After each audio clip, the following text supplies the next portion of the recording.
I'm Charlotte Jessop from Looking After Your Pennies, and I'm really happy to be here today, part of the Freeze Debt Conference, and alongside so many other great people working in the finance community. So today I'm going to be talking to you about how you can live an eco-friendly life on a budget. And I think in recent years there's been a big shift between maybe more affordable eco-friendly practices and then things where you need to spend a lot of money to get like reusable alternatives or eco-friendly this and sustainable that. And I'm here to say to you that you can be eco-friendly and do it on a budget. I'm a big fan of frugal living and I'm a big fan of eco-friendly living, so I'm going to merge the two in this video and hopefully give you some wisdom, some insight and some top tips on how you can live that sort of lifestyle as well. So let me tell you a little bit more about me before we get started. So I launched Looking After Your Pennies back in 2018, and at the time I was on maternity leave. I just had my youngest little girl and I was looking for a way to share some of my money saving tips and ideas with the rest of the world. Basically, my friends had got bored of me talking about it, so I had to find some other people online that were going to listen to me. So that's when I started Looking After Your Pennies. I started a website, which is lookingafteryourpennies.com, and then I launched a series of social media channels to go with it. My main aim was to talk about ways that families or, individuals, couples could make their money go a little bit further. I wanted ordinary people to be able to do fun things like go for days out, eat nice food, spend time with their families, whilst still managing to stay in budget and avoid getting in debt. But I also launched it with this eco-friendly twist. Having raised my two kids in a fairly eco-friendly way, we did the whole cloth nappy thing, that wrapped them in slings, we didn't have prams, so I was a bit of a earth mama in that sense. So for me, eco-friendly living is an important part of my life. And so I gave Looking After Your Pennies this eco-friendly twist. So a lot of things that I talk about, even as Looking After Your Pennies has grown into the financial education platform it is today, I still have this ethical, sustainable edge. So this is why I feel particularly inspired to talk to you about this topic today. Now, I've got 17 tips, tricks, hacks for you around how you can continue to live on a budget whilst being eco-friendly. And then to wrap this off, I also have 3 what I like to call eco-friendly power moves that you can do around your money that are so good for the planet. So you'll have to wait till the end for those. Now, luckily, the things that are good for the planet generally tend to be good for your bank balance too. So let's jump straight in with these 17 amazing ideas that I have for you so that you can be more eco-friendly without breaking the budget. So number 1 is start small.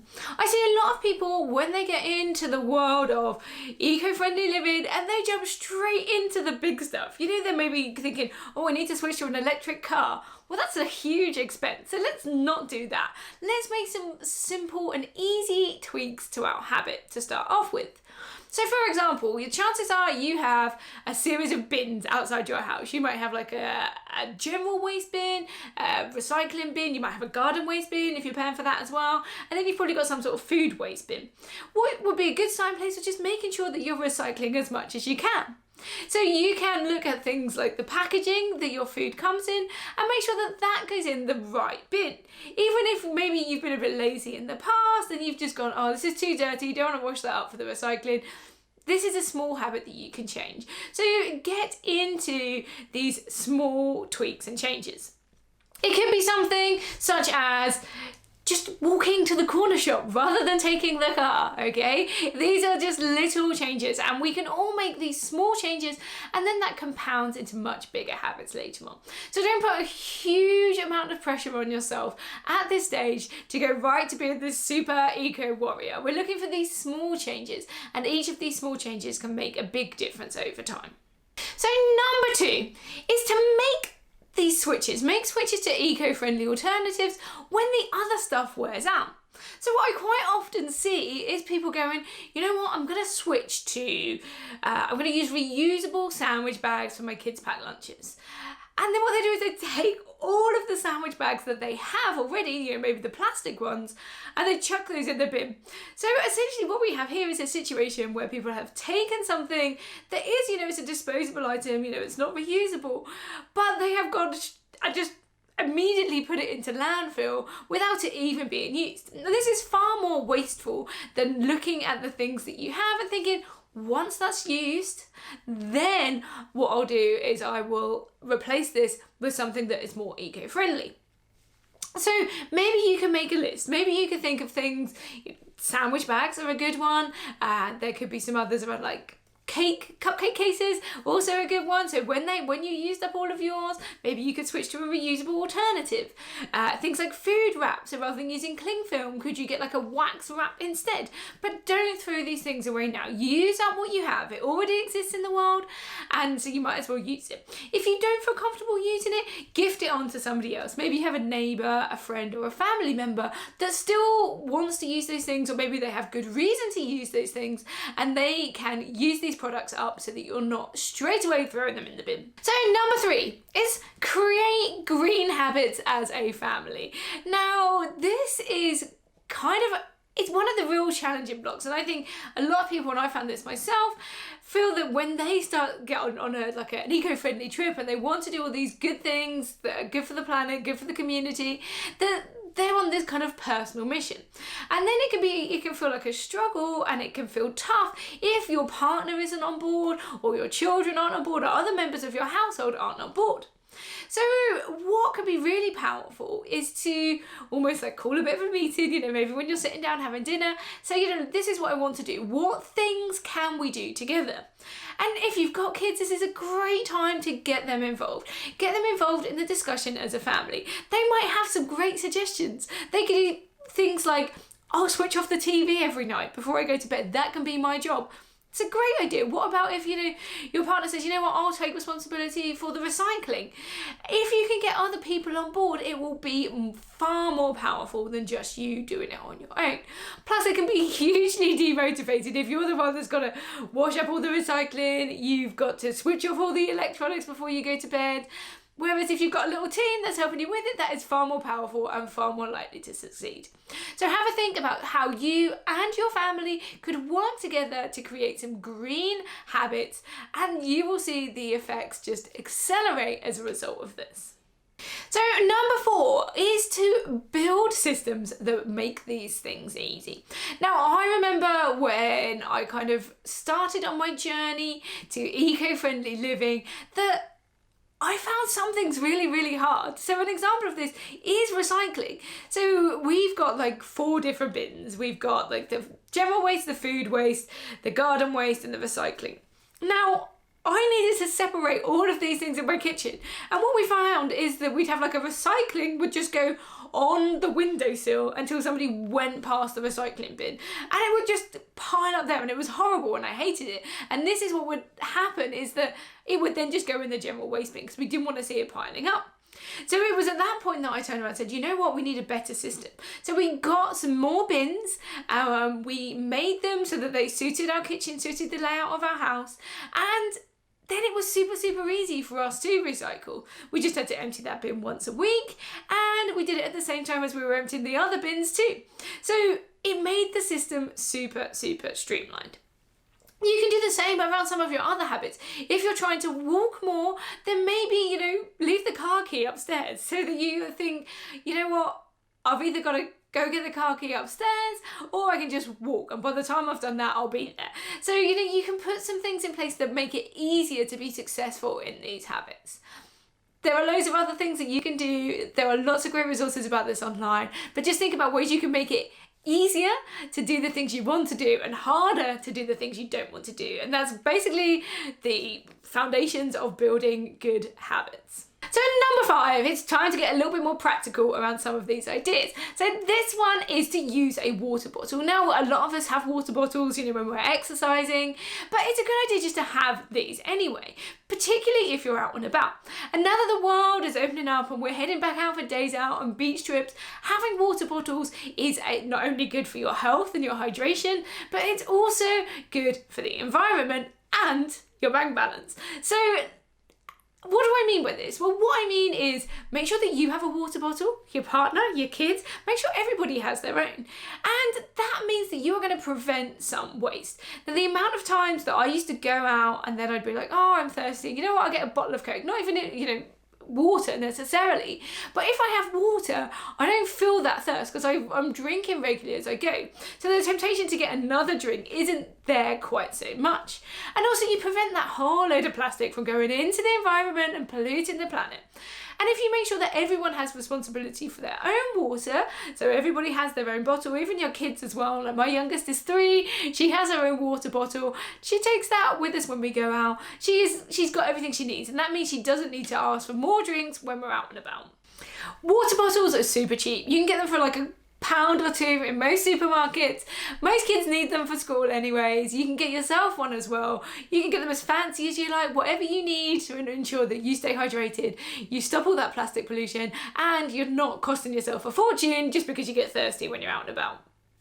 So number 6 is a packed lunch. So the reason that this is good for the environment is you don't have all that packaging. So you won't have, like that, you get the Tesco meal deal, the M&S meal deal, wherever you get your meal deals from, that comes with a whole load of packaging. And all of that is bad for the environment. A lot of it is plastic, most of it's like non-recyclable. And even if it is recyclable, there's still some sort of energy consumption involved in recycling those items. If you do a packed lunch day, you can use a whole lot of reusable items. So you can use your own lunch boxes, you can use reusable sandwich bags, food wraps, drinks bottles. All these things can then just be washed up and used again. Now, I also recommend doing this if you work from home, because the amount of times that I feel a little bit peckish and then think, I'll just nip to Tesco, or I'll just nip to the shop and I'll get this, or I'll order something and it can come to me. And all of that comes in packaging. So if you prepare yourself a packed lunch the night before, then you've got less of that temptation. It's probably going to be healthier for you too. It's going to cost you a whole load less money, and you're not going to get the urge to nip out and get something, or to Deliveroo or Uber Eats or any of these things, which all comes in this hugely wasteful packaging. So there's a whole lot of benefits to doing that, not only for your wallet, for the environment, but also for your health. So the next one is to grow or regrow your fruits, vegetables and herbs. So herbs are really cheap, okay? You can get seeds online, like any sort of outlet, like online outlet. Amazon is a good one. You can get them on there. They don't cost a whole load of money. But if you want to get seeds for free, there is a great Facebook group, and all you need to do is pay the person who has the seeds whatever it costs to post them to you, and then you essentially get the seeds for free. Now, there might even be a local group that has these seeds available. There are seed swapping groups, so if you've got some seeds that they want, you can swap the seeds and get something and start growing your own vegetables.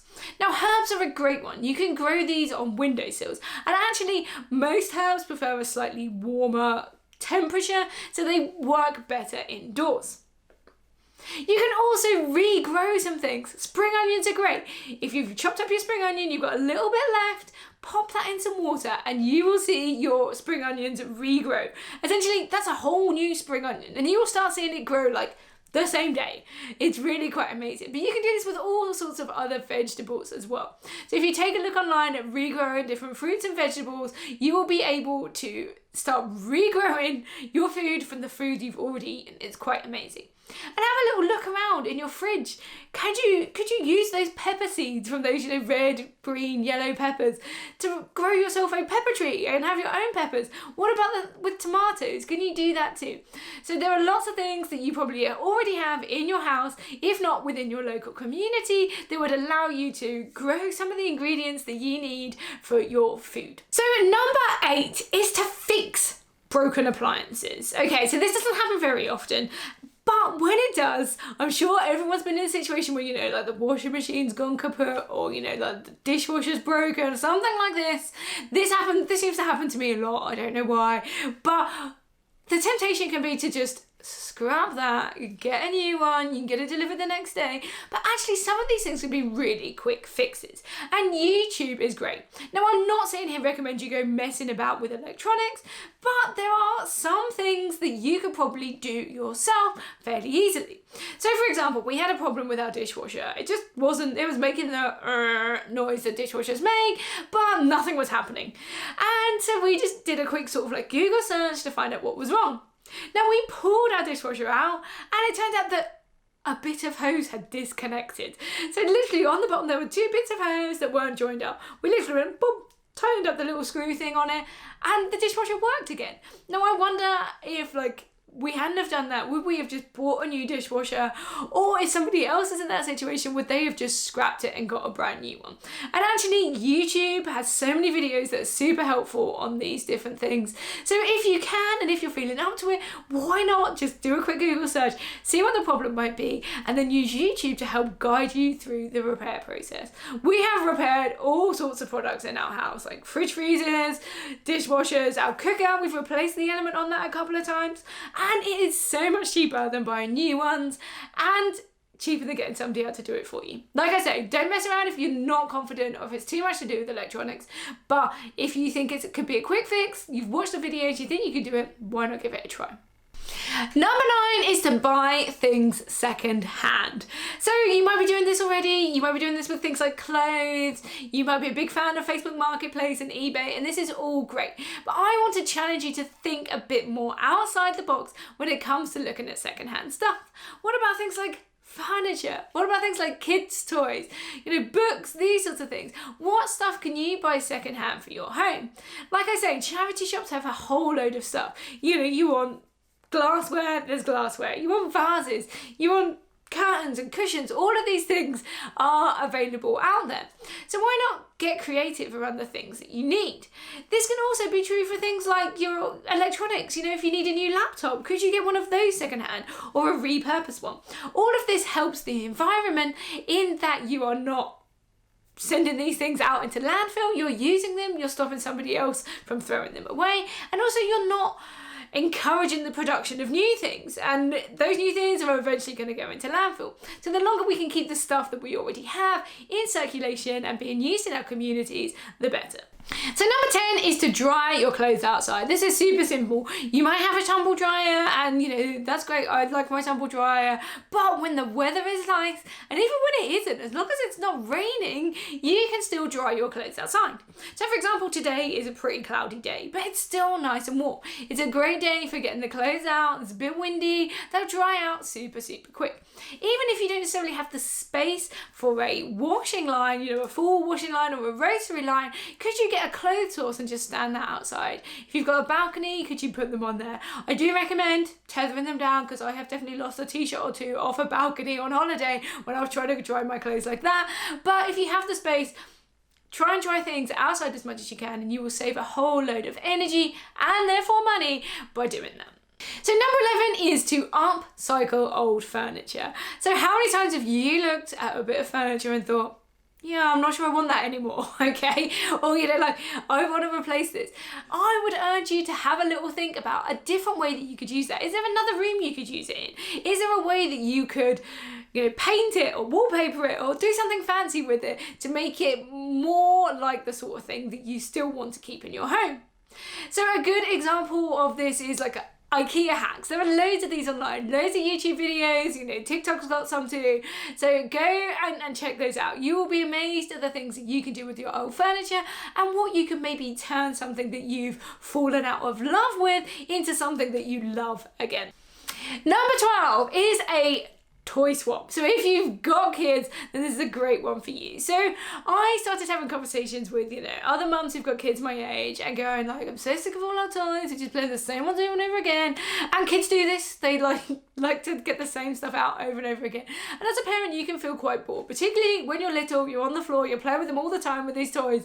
You can get a little bit fed up playing the same ones. So why not speak to other parents local to you and have a conversation about, could we do a toy swap? Could I swap you this toy for that toy just for a week so that we've got something different to play with? And this is great because it means you're not going out, you're not buying new toys. Again, you're not encouraging that production of stuff. And let's face it, so many kids' toys are made of like plastic and batteries. And if we can avoid that, then that is great. So think about doing a toy swap with another parent, or you can use a service online. There are some that allow you to do like a subscription that send you like a bundle of toys and then you send them back. There are lots of local services that do this, and local councils have like a toy lending library, so go check those out. You can get a little bit more fun back in your kids' lives, back in your life, without having all the extra toys and stuff and forking out a whole load of money out of your own pocket. Number 30 is eat less meat. Now, I'm not sitting here and I'm not going to preach veganism to you because that would make me a hypocrite, but I am saying that there is a real benefit environmentally and financially in reducing your meat intake. So if you can maybe just cut out meat in one meal a day, then you could see a huge saving. So lots of people like to maybe pick a day a week, so they might have like meatless Mondays, for example, and then they just eat vegetarian for that day. And what you see is actually meat is expensive. So are things like cheese. So if you can cut that out too, then you'll save a bit of money there as well. So this reduces the costs, and actually it can reduce your, the amount of carbon footprint that comes with your meals too. So obviously it's not for everybody, but if you can maybe just reduce the amount that you eat, then you will see the savings both in your finances and in the planet too. So number 14 is to monitor your energy usage. A lot of us have smart meters now, and if you don't, you can try ringing your energy supplier and ask them if that's something that they can install for you. This then gives you a way to track your energy usage. You will be able to see the different ways that you are using energy and the impact that that is having on the costs and your general consumption. You can then make some tweaks and changes around your home. You could put in things like draft excluders on the doors. So this means that all that lovely hot air that you are producing in the winter is not leaking out through your front door. You might be able to just change some of your habits, maybe boiling the kettle less frequently, or when you do boil the kettle, you don't do it quite so much. You might also think about how you are using your washing machine and your tumble dryer. So for example, we have economy 7, so this means that we get cheaper electricity overnight. So we tend to put our washing machine and our tumble dryer and dishwasher and things like that on overnight. And it's only because we are tracking our energy usage that we noticed that it was cheaper. Nobody told us that we had this meter. So this is something that you can do. Keep an eye on how you're using your energy. And like I say, get the kids involved, get them to turn things off, get them to switch the lights off. You might find that you occasionally end up sitting in the dark because your kids have been a bit overzealous about it, but it's still good steps in the right direction.